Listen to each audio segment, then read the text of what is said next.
les amis, aujourd'hui je vais vous présenter une histoire qui s'appelle Noémie l'endormie. Ça commence.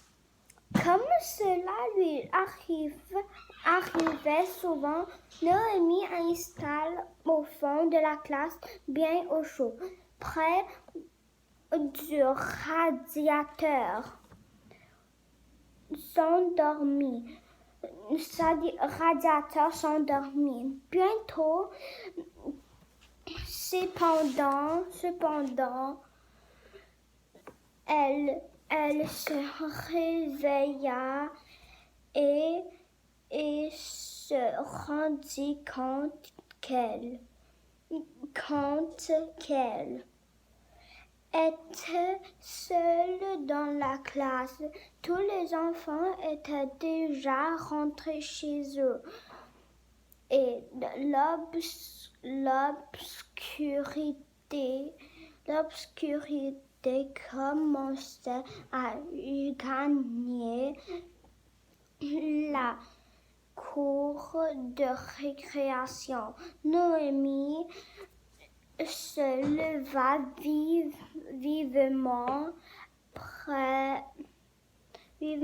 prit son cartable sous le bras et se dirigera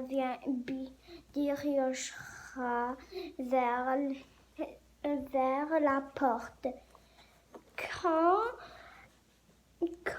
elle arriva près du bureau, muette de surprise, elle resta clouée sur place.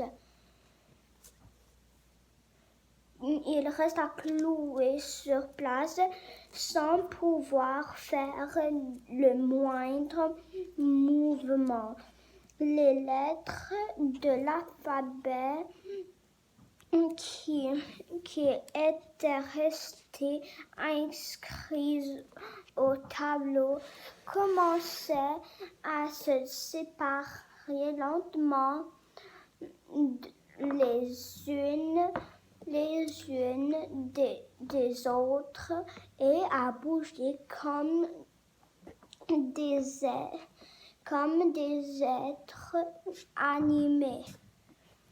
La lettre O s'enflamma d'un seul coup et les autres lettres s'amusaient à franchir l'obstacle.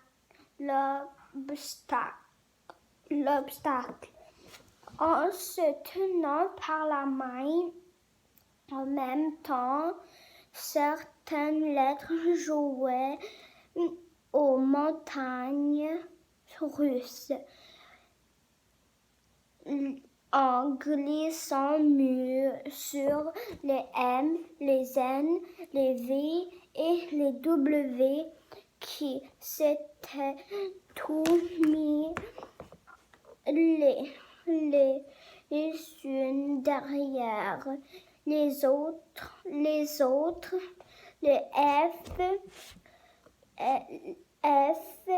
les Z, les I, les P, les T et les Y sautillaient sur leurs uniques jambes.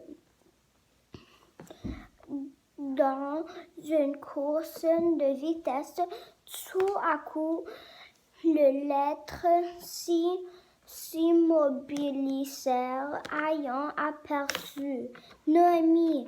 Mais c'est Noémie l'endormie, celle qui ne travaille pas en classe, celle qui mérite un bonnet d'âne. Mettons-lui un bonnet d'âne.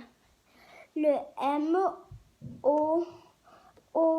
augmenta alors sa taille et la I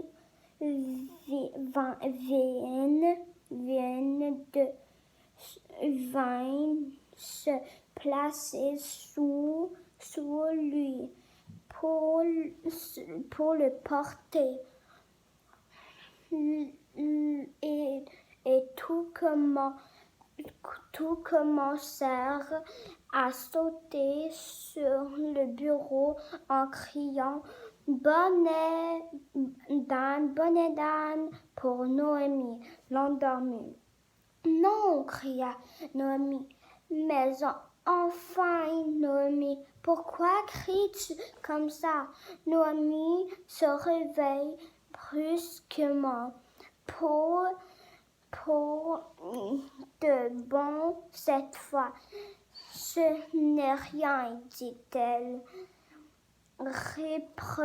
reprenant ses esprits. Je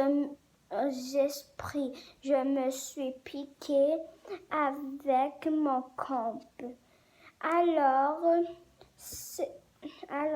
c'était donc un cauchemar. Bien, c'est la dernière fois que je dors en classe, et dit-elle à voix basse. Et effectivement, Noémie devine la plus attentive des élèves de sa classe. Aujourd'hui, cette histoire est finie. Et pour demain, je vais vous raconter une petite histoire qui s'appelle Concours de toile. Concours de toile. Au revoir!